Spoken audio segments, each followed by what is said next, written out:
kita gaji, kadang kita si tahu sini tuju duit-duit kita ya tadi.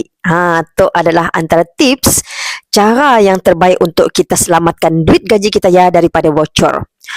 Kalau kita kan dah bekerja bertahun-tahun tapi kita rasa makin lama makin miskin, makin lama makin tiada duit.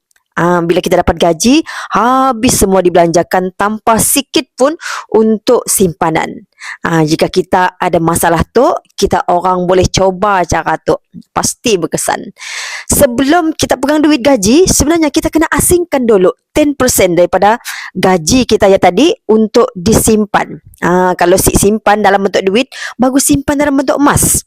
Jadi kita orang ulang 10%, 10%, 10% yang tadi, kita pupuknya menjadi tabiat kita menyimpannya tadi. Jangan kita orang nak tunggu duit lebih dulu baru kita nak menyimpan, sebab kalau kita nak nunggu duit lebih, kita akan ada simpanan.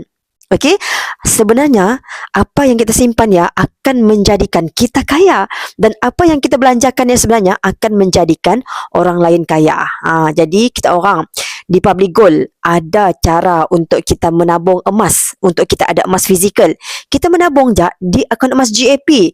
Macam ni cara, kita orang kena daftar dulu akaun dia secara percuma. Dah daftar kelak, kita orang start menabung ikut bajet kita, dan paling minimum belian dekat situ ataupun kita menabung dekat situ adalah RM100.